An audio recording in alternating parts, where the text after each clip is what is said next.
etc.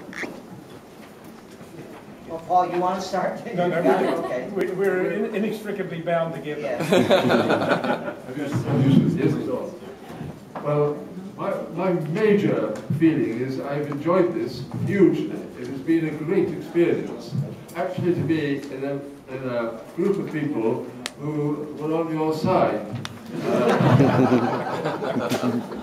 as opposed to all the usual doubts and criticisms. And of what I take away, I myself have been so impressed by the digital.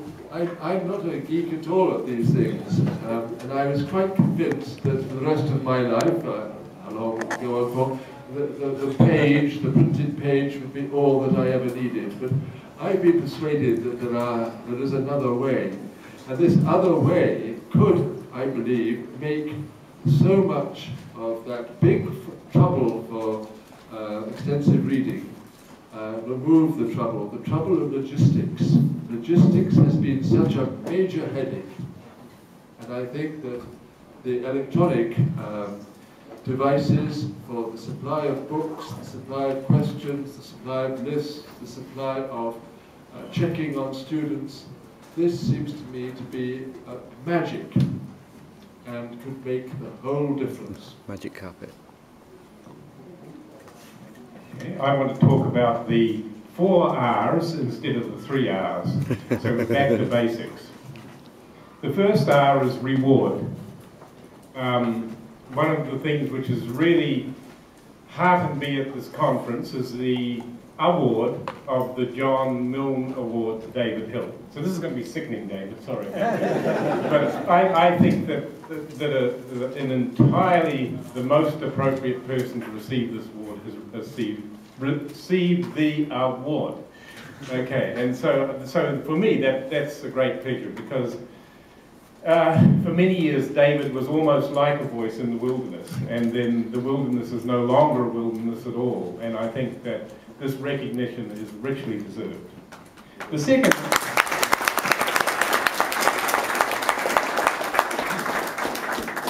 second R is remultitudinous, which I had to make up because there's no word beginning with R to describe the next point. And that is the large number of attendees at the conference. As you know, with my fiasco with handouts, I came expecting that there might be something like maybe 180, perhaps 200 people at this conference. And there's double that number. And this is just astonishing. And oh, well, I always get emotional about this, but when teachers are paying money and their free time to come and improve their skills, well, gosh, it makes going to a conference worthwhile. The third one is research.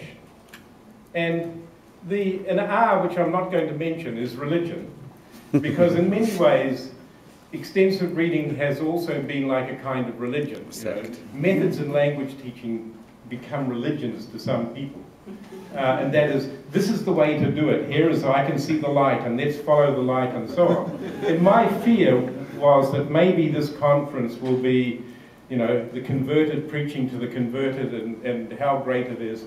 But I've found a very strong emphasis and consideration of research, and a willingness to accept that previously thought beliefs are easily questioned and might not be correct, and this is so healthy. The fourth R is resources, and this is what David mentioned, and I just say the richness of resources which are now available to do things with learning and graded reading and extensive reading, it's just, I feel sorry for anybody learning any other language beside English, because the richness of resources is so great. So that's the 4 R's, folks, and now I'll get off my R's and pass it on.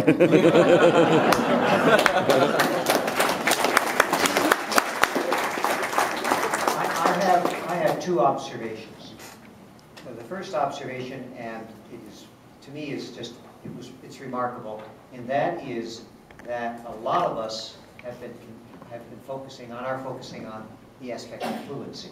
Paul's been doing that for a long time, but when I heard the multitude of research papers, programs, what's going on, and when I had my featured talk this morning, Paul said we need to have at least an 11th principle, and that is something to do with fluency. How did you state that, Paul? A fluency strand within the speed reading course. Yeah, something like that. Okay, so this to me was really neat. The second observation is a negative. Or maybe, how can I make it positive? Well, it is negative. I wish there had been more papers on languages other than English. You know, I'm disappointed, frankly. But I shouldn't be, because we should accept where we are and know that this is going to spark interest in other languages than English. So here we are in Japan. How many papers were there on extensive reading in Japanese, for example? I'm a vocabulary. So Yeah, yes, yeah, on vocab, right. Okay, so I'd hate to bring a discordant note, but it was an observation that I had.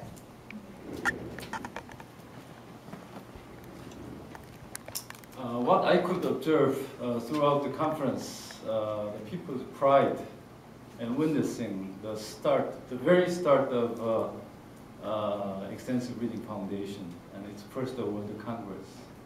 I think the significance of the first World Congress being hosted in Japan is something we have to take into consideration. The prospect of Extensive Reading Foundation is going to take a pretty serious look at how EFL learners are going to take this extensive reading program into part of their foreign language learning process.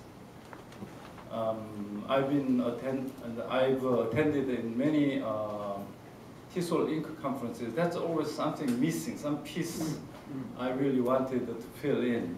I think Extensive Reading Foundation has a very good start by having first Congress here in Japan. And also through our plenary speeches, we had some shaking moments of extensive reading, the way we understood from I'm sure that Professor Day was a bit shaken, but I don't know how he consolidated later on in his second look at his 10 principles. And also,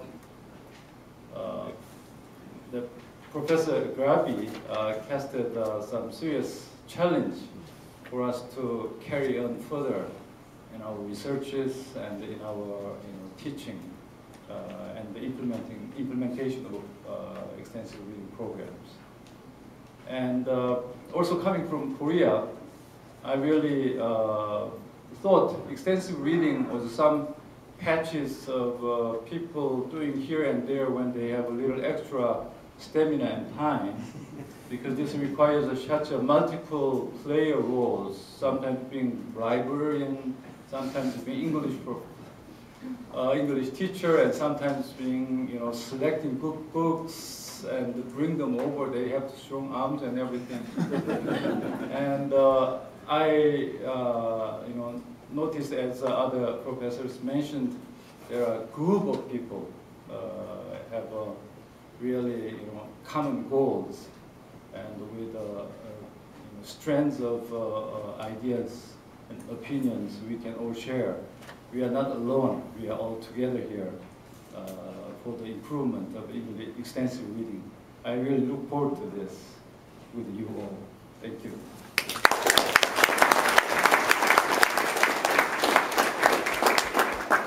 I have a question here for you. Well, actually, what's interesting is, I think after this conference, I'm going to go back and I'm going to change some of my answers. So that's been an impact on me from this conference.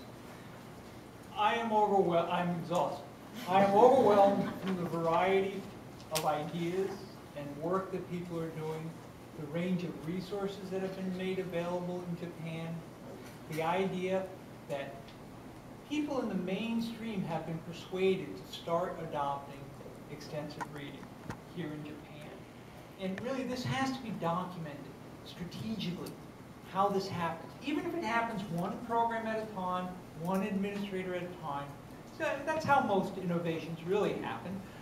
But I think it's important not to lose this cycle that's happened and actually work on documenting it. Now, how, I'm not sure, but I'm sure the leaders are here, and they've been an important part of pushing this over this kind of first hump.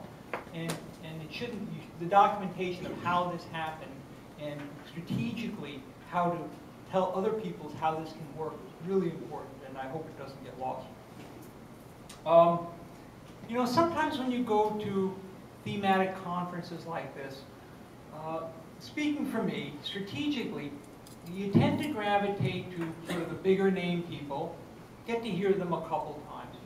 And what's been interesting about this conference for me is actually well more than half the times I've chosen people I don't know who they are, and I've looked at the abstract and I've walked in and you know, they delivered on what they said they were going to do, because half the time it doesn't happen. And, which is why you always try and choose the big name people.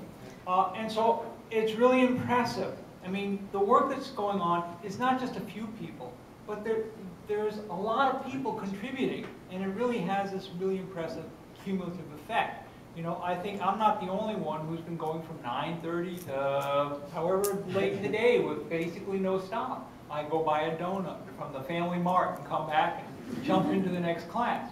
So I'm really impressed. And now I have to say, in honor of David Hall, I am an extensive reader. And right now I am reading Jeong-Ryeol, my new Edinburgh detective. So thank you.